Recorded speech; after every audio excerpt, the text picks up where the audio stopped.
প্রিয় দর্শক, আমি এই মুহূর্তে আছি গুলশান 2-এর গ্লোবাল ভিএফএসের যে ডেল্টা টাওয়ার এটার সামনে। তো আমরা আজকে এখানে সরেজমিনে এসে ইতিমধ্যেই বেশ কয়েকজন ভুক্তভোগী পেয়েছি যারা সবাই অস্ট্রেলিয়ার ভিসা প্রত্যাশী।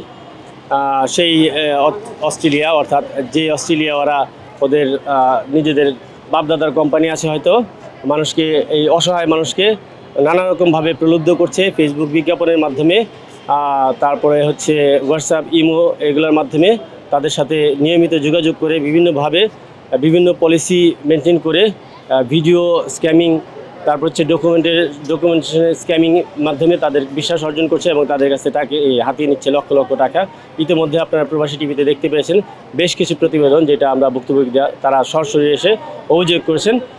ইতিমধ্যে এগুলো আইনি প্রক্রিয়ায় আছে, তাদের এই যাত্রা এখনও চলমান। আজকে এই দৃশ্য এখানে আপনারা দেখলেন বেশ কিছু লোক যারা অস্ট্রেলিয়ার ভিসার জন্য আসছে।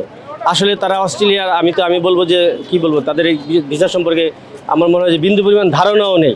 সো এদেরকে এরা টার্গেট করে, বিশেষত প্রবাসীদেরকে। প্রবাসী ভাই, আপনারা যে দেশে আছেন সবাইকে বলছি, আপনারা লোভে পড়বেন না, আপনারা প্রভাবিত হবেন না ওদের কথাতে।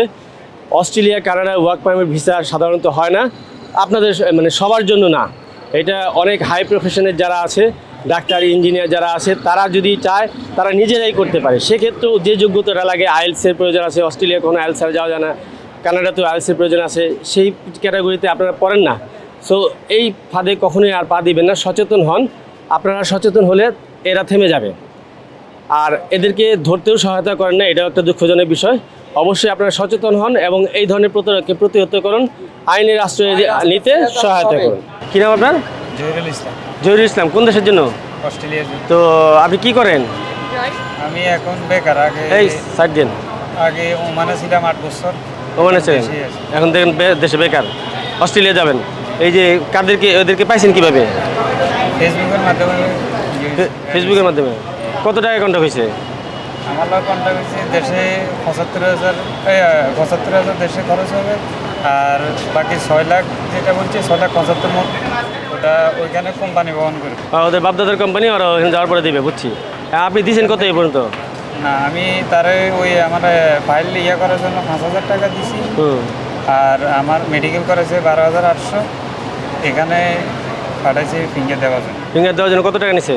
না, এখানে এখনো আজকে দিতে হবে তো, ফিঙ্গার দেওয়ার পর টাকা দিতে হবে না? ওদের লোক আসছে পাসপোর্ট নেওয়ার জন্য? লোক আসছে না, কেউ আসে নাই?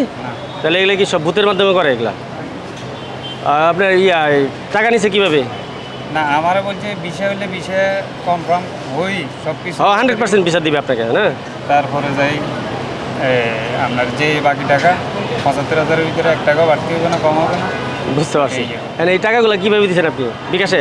ওই 5,000 যেটা ওটা বিকাশে দিয়েছে, আর মেডিকেলেরটা ওটা মেডিকেলে দিয়েছে। মেডিকেল কই করেছে আপনাদের? মেডিকেল কলেজে বনানী রিওয়ার্ডস। তো এরপরে তো আপনি তো তাহলে অস্ট্রেলিয়া যাচ্ছেন, ভিসা হবে কবে নাগাদ বলছে? ভিসা হওয়ার আগে তো আমি আর 1 টাকাও দিব না, এটা বলছি। এ বলছে না, ভিসা হওয়ার আগে আপনার টাকা প্রয়োজন নাই, আপনার ভিসা হবে, ভিসা কনফার্ম হওয়ার পরে সব কিছু যাচাই করি, তারপরে আপনি বাকি যে টাকাটা ওটা করতে হবে। আর কোম্পানি যেটা বহন করবে ওটা 25 থেকে 30% করে আপনার ওখানে কেটে রাখবে না? অস্ট্রেলিয়াতে আপনি ওমান থাকছেন না? ওমানে কখনো এরকম দেখছেন? না। ও, তো একজন প্রবাসী মানুষ, আপনি অভিজ্ঞতা আছে, বাইরে থাকার অভিজ্ঞতা আছে, আর এরা এইভাবে বললে আর আপনি বিশ্বাস করে নিলেন, দুঃখজনক। প্রবাসী টিভি দেখুন, প্রবাসী টিভির এবং আমাদের প্রতিবেদনের মাধ্যমে আপনারা সচেতন হন। ধন্যবাদ। প্রেমিক খন্দকার, গুলশান 2 থেকে।